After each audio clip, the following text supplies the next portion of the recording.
All right, guys, unboxing. But more importantly, there's a couple of watches in here that I wanted to show you guys right away. So my buddy Tyler over at Exquisite Timepieces sent over some new releases from Doxa. Of course, I have a ball watch here. I don't want to minimize some of these. This is a really nice ball watch. I picked this one out from their lineup. I wanted to see it. So that's the first one. I think there's 5 watches in here. Here is, again, I don't want to minimize it, but this is like an incredible new colorway from Grand Seiko in the titanium finish, automatic, great looking watch. But we're going to get to some gems here in a second that I think you guys will be pretty excited about. So we have some new colorways and new overall case from Doxa. This is the sub 200T.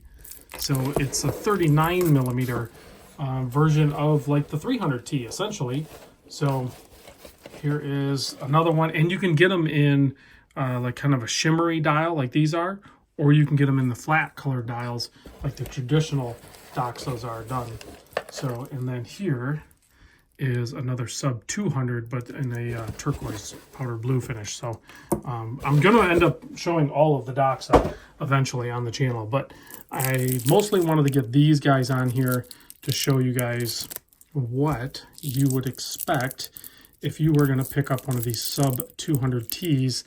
Of course, I will do a video on all of the other watches too, but this unboxing, I'm just going to kind of focus a little bit more on this guy right here. I think this is going to be the one that a lot of people are going to go after. This is the new dark green colorway. But let's take a closer look. Get this. I'm gonna get all these stickers off, but here it is. Here it is right here, guys. Check out that. The green with the gold. Let's check bezel action. Smooth.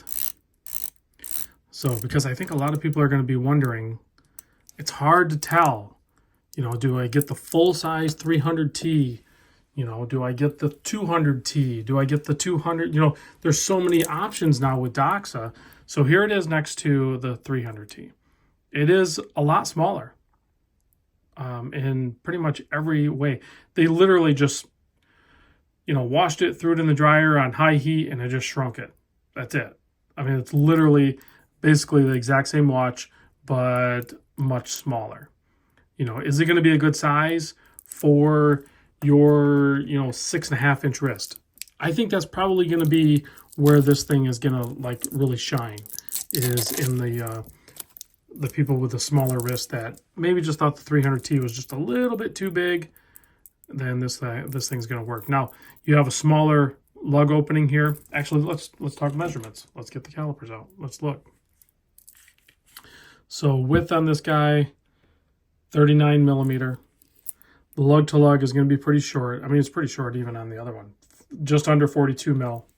It's super thin. I know that. It's just over 11 millimeter. And then the lug opening, I think, is like 18, if I'm not mistaken. Yeah, it's like 18, but then it immediately flares out to almost 20 and then tapers back down to 18. So there you have it. Price point is going to be a little bit less. So let me see here. $15.90 is what I'm seeing them at. And Exquisite has pretty much all of them, right? So here's the blue one on strap if you want to go. Should be a little bit less. I don't think you're going to save it. $15.50. So if you're not into the bracelet and you would just rather have it on the strap, then get the strap. Don't spend the extra money and get the bracelet. Why would you? So, but this is the quick look at them, just so you guys have a reference. What does it look like on a 7 1/4 inch wrist? Maybe you have a 7 1/4 inch wrist and you just prefer smaller watches. Well, here you go. That's what it would look like. It's too small for me, for my preference. Clearly, I can wear it. I can wear whatever I want. But, the 300 is definitely where I landed.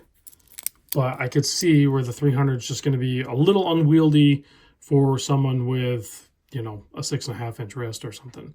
It'll be a big heavy watch. Now the other option would be the 200 That's just the sub 200. It's not the classic, case that the Doxa traditionally is known for, but honestly, I love this case on this one with the really crazy deep lyre lugs on it and fun colorways and affordable price point. I think these are even less. I think this is under 1,000, isn't it? Like $990 or something like that. Yeah, it's just under 1,000. So if you're still torn, I think maybe that's the other answer, right? So 300T, too big. 200T, now you're seeing them on video and maybe seeing them in person if you go down to Exquisite, and you might go like, it's a little bit too small. I wish they would have done like a 41. And maybe they will in the future. But, that pushes you right back to, if you really want to get a Doxa, maybe just get the sub 200. It's less money. It's the sweet spot in between.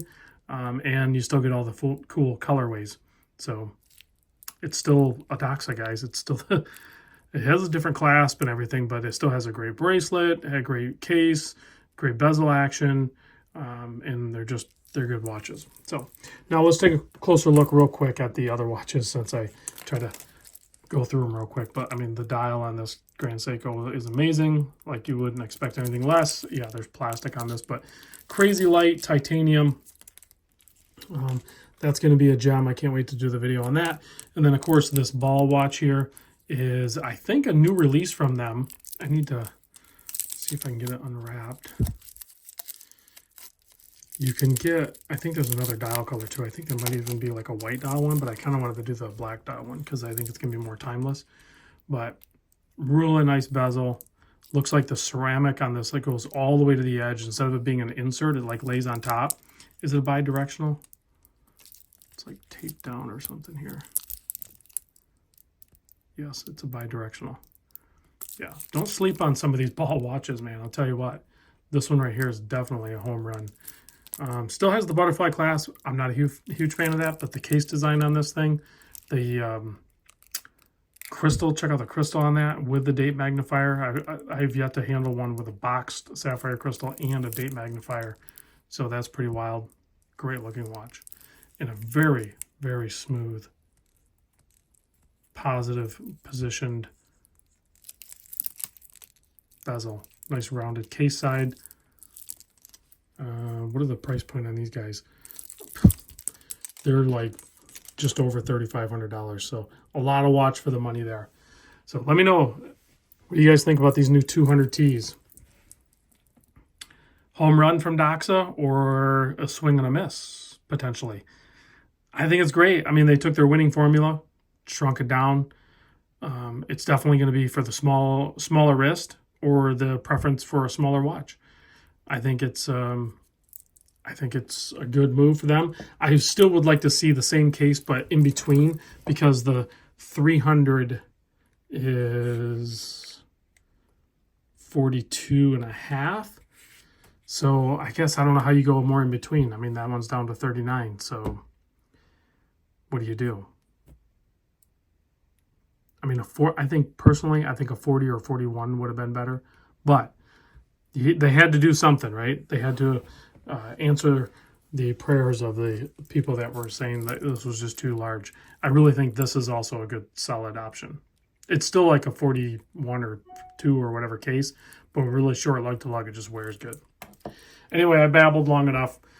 We can check the lume on them real quick too, just out of curiosity.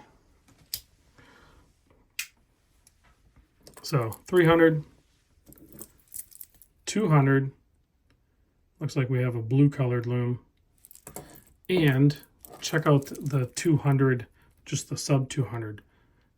That's why I think this is a really good standalone option from Doxa. It's the lowest entry point, a killer looking watch. You get a loomed bezel, ceramic.